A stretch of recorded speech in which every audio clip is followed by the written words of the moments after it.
Alright guys, welcome everybody to The Monster Inside. As far as I know about the game, it's just an audio-visual novella. It came out today, August 1st, 2017, and had some pretty good reviews so far. So I decided, let's give this a try. Let's go ahead and check it out. I'm pretty excited about this game. My head pounded, ears still ringing slightly. Some of the worst nightmares I've had in years left me feeling like I'd been punched in the jaw. But just like any other day, I dragged myself to the office.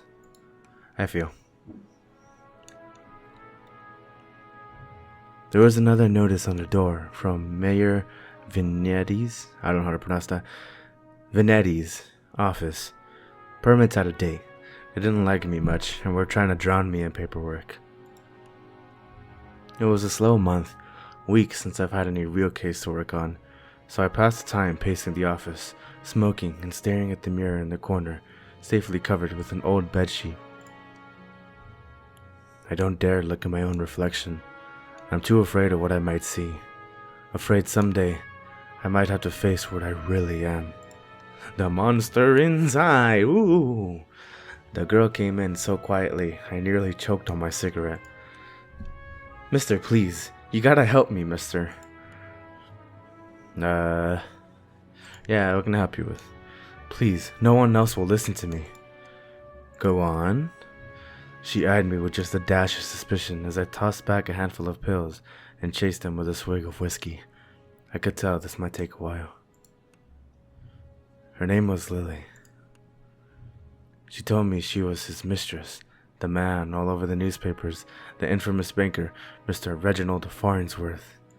Like Dr. Farnsworth? Mr. Farnsworth was a drunk, philandering bastard, but this girl seemed genuinely concerned that he had recently gone missing.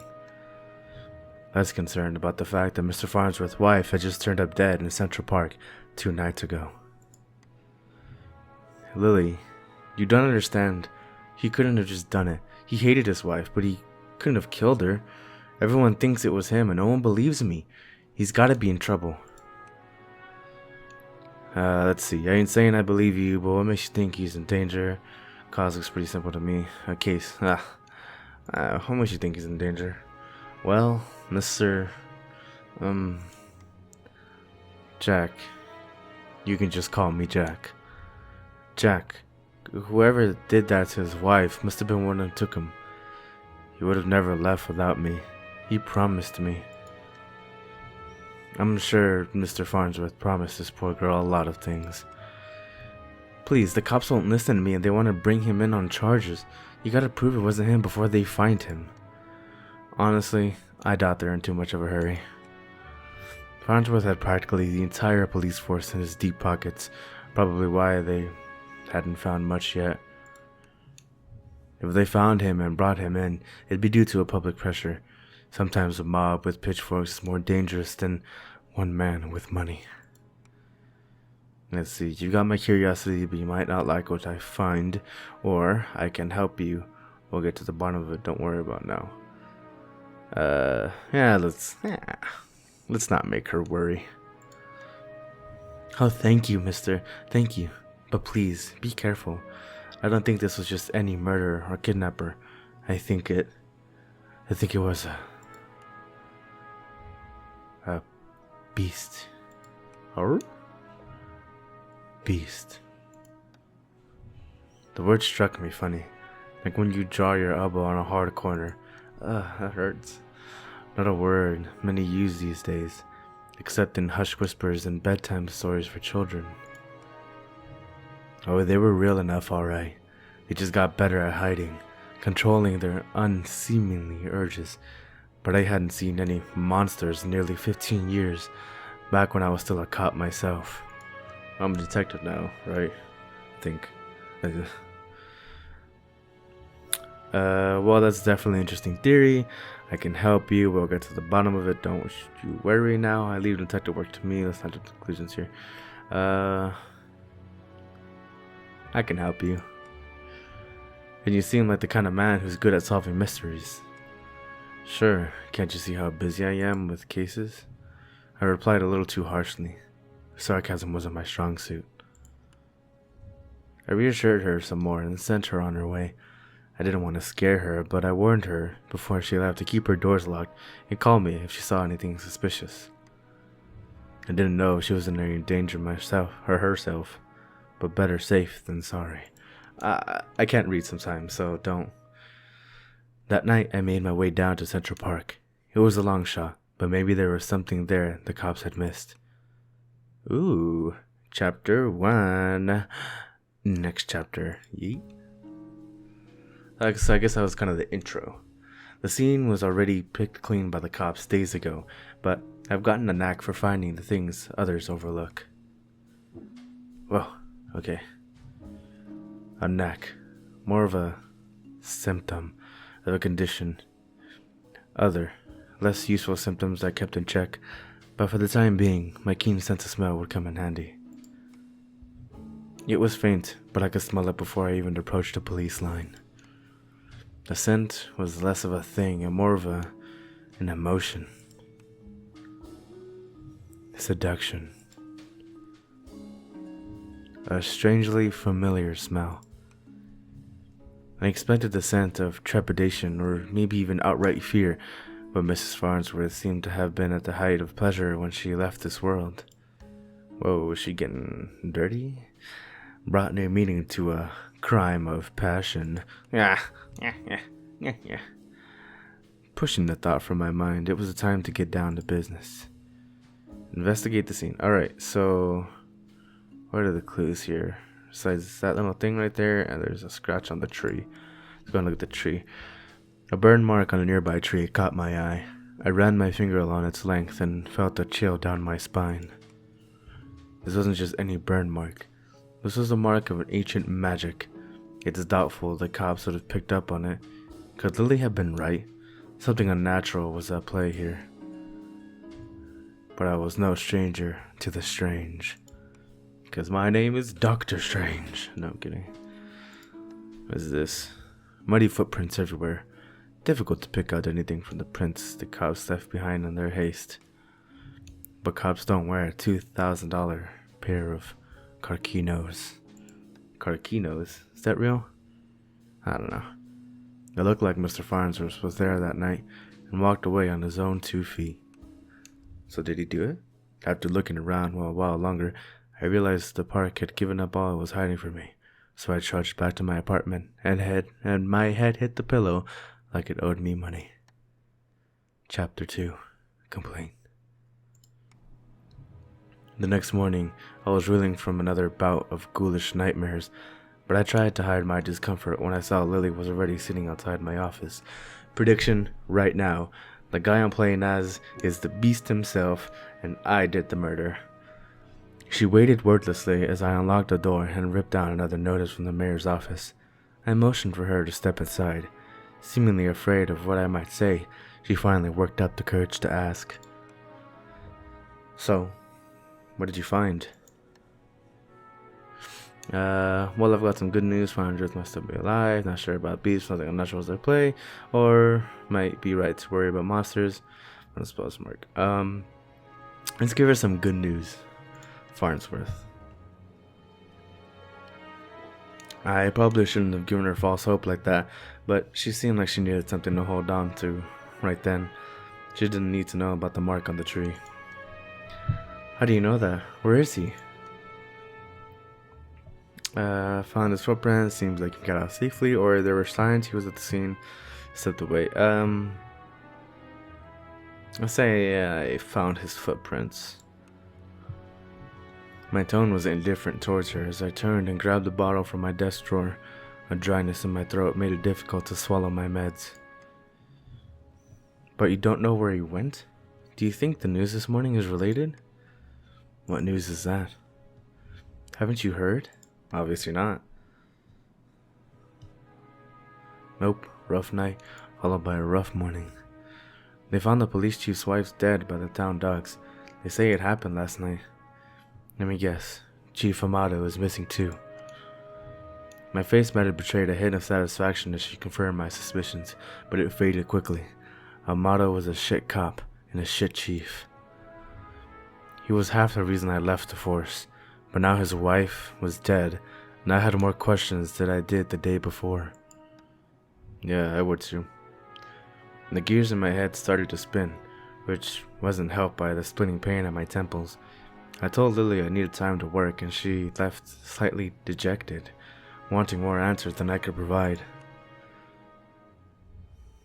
That night, after the cops had cleared out the docks, I would slip down and see what I could uncover concerning Mrs. Amato's untimely demise. I told you I can't read sometimes, so don't judge me if I pause here and there. I'm just trying to catch up. Next chapter, chapter 3, finished. The cold air smelled strongly of salt and oil, and could it be? Satisfaction. That smell again, like someone had bottled up pure arousal and used it as perfume. It hit me like a long-forgotten memory, but the sensual fume soon gave way to a rush of adrenaline. I knew exactly what the scent reminded me of, and that scared me more than not knowing. I looked down at my hands, shaking, the nightmares, the headaches. No, I was better now, reformed. I had to focus, no jumping to conclusions, follow the evidence. I'm telling you, dude, this game's alluding to the fact that I'm the beast, secretly. Wink. Alright, what are the clues here? Alright, so chains, I think? Red Phoenix cigarettes. Same shitty brand I smoke every day. Everyone's got their vice. Alright, so not the chain looking thing there. Something right here. There, just there. The smallest piece of purple fabric, torn and caught in the splinter of a board. The police report didn't say anything about Mrs. Amato wearing purple, and it was certainly of a quality, right? Yeah, and it was certainly of a quality that you wouldn't expect down there. Don't see too many high society types around flaunting royal purple threads.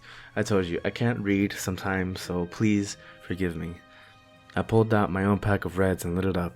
I could already feel another headache coming along, but looking out over the waves seemed to help me forget.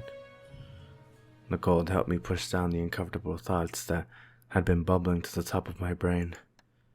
Chapter 4, done. Cinco.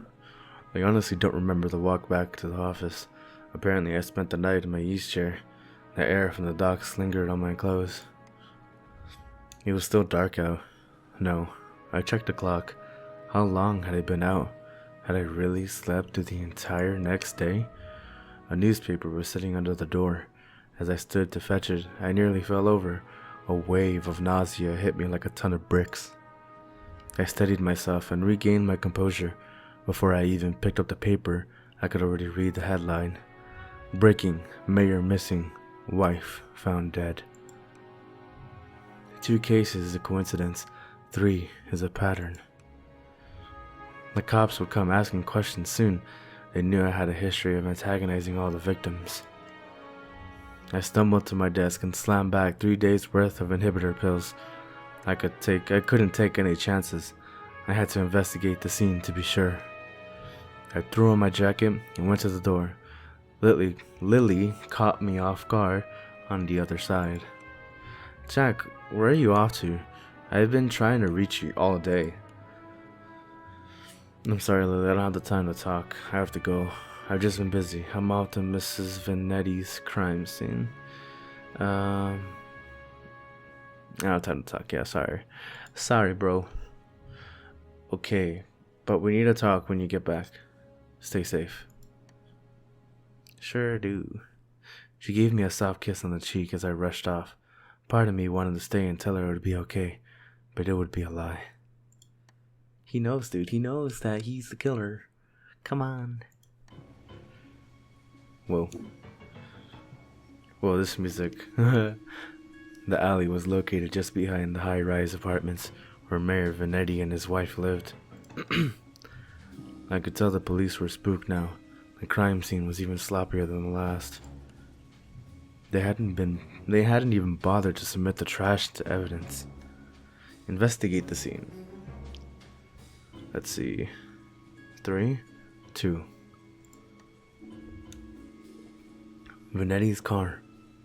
If he's still alive, why wouldn't he have just left in his car? It didn't make any sense. I honestly wasn't too motivated to find him, but the stakes were too high, and my bet was edging towards the unthinkable. Why wouldn't they at least look through the dumpster? It seemed untouched. No one wants to do the dirty work. But I know how to find the good stuff. It really doesn't take long if you know what to look for. Lightweight bags usually means someone was dumping documents. If we were lucky, they didn't bother to shred them. Jackpot. Shell companies, shady stock trades, bribes. I knew Mayor Vanetti was crooked, but this was unbelievable. Dude, everyone's crooked nowadays. There was more. Letters between Mayor Vanetti and Chief Amato talking about me. How they were trying to get me shut down. They didn't like me snooping around crime scenes all the time. Well, they weren't here to stop me snooping around this. As I searched around for anything that might assuage my fears, I caught that scent again. It overwhelmed my other senses with undulating pleasure. It was intoxicating. A weapon used on the weak-willed. A weapon I knew all too well, though it had been many years since I had used it. Telling you, dude, he's a beast, oh my god. Was there another like me? Was I being framed? It wasn't possible, was it? I was taking my inhibitors. I was reformed. But the nightmares, the headaches, the memory lapses, I couldn't even trust in myself. I started walking back out of the alley when something shiny caught my eye. A watch. Not just any watch though. My watch. How long had my wrist been bare? Surely I just dropped it when I came down the alley. I checked the time just before I left the office, didn't I? Or had I used the wall clock? I couldn't be sure. I couldn't be sure of anything. So I ran. I ran so far away. I didn't know why I ran back to the office. The cops would probably show up any minute to knock the door down and cart me away. They wouldn't put it together before long. Maybe it would be best for everyone if I simply faced my own reflection. But Lily was still there waiting for me. Jack, what's wrong? You look like you've seen a ghost. My own ghost. Come back to haunt me from the past. You're not making any sense, Jack. Come, sit down. You don't understand. You're not safe around me. I took a good last look at her as I prepared to shove her out the door. I noticed she was wearing the same thing she had when she first came to my office 3 days ago. A beautiful purple dress. Odd that I hadn't really noticed it before, but it made her seem out of place, out of time. And it was frayed around the edges, torn in places. My chair caught my fall as my knees failed me. It was you. You are the monster. Succubus. What, dude? It was Lily? Oh, Jack, we're one and the same, you and I. We are both monsters. I'm simply more honest with myself. There's no such thing as reformation. Those pills you only take make you dull. Beasts like us should never suppress our true natures, as you have, Incubus. What? Those men were probably dead too, now I figured. She probably took them to her lair and harvested their seed. So, you've done all this just to wake me up? You could say that, though it seemed enough just to have you doubt yourself. You believed you were still capable of such horrors, which means deep down, you probably are. You can't escape it. Now I need you to complete the deed. Jesus, I ruined the mood. You took my watch, messed with my head. Oh, don't act like I didn't do you a favor. Those men hated you, wanted you gone, and now they are gone. I mustered the strength to stand again, moving casually to the window by the corner. She was right about one thing. I was dull, weak compared to her. If I refused her and she attacked me, I was a dead man. I had to keep her talking. I never met a succubus who seduces and kills men. No, please, such a 14th century stereotype. I don't discriminate when it comes to pleasures of the flesh. But I do still need an incubus like yourself to take the tainted seed I've harvested from those awful men and planted them on the fertile masses for me. I'm tired of draining my lovers just to survive. I'm ready to settle down and start a family. Ha ha ha ha ha ha. That maniacal laughter. Mwahahaha. I positioned myself carefully, making sure she was looking my direction. Sorry, but I'm not your guy. With a quick flick of the wrist, I whipped the old bedsheet off of the corner mirror. Lily was blinded by her own reflection. She sucked into the mirror with a painful, monstrous scream. Trapped. Shooting my own eyes, I pulled a revolver to my desk side drawer, aimed it at the mirror, and fired.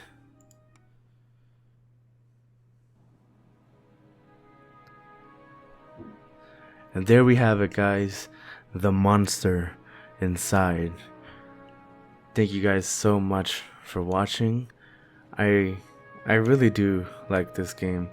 It was really short. It only took like 20 minutes. It was such a great game in storytelling. I wasn't expecting Lily to be a succubus and me to be an incubus.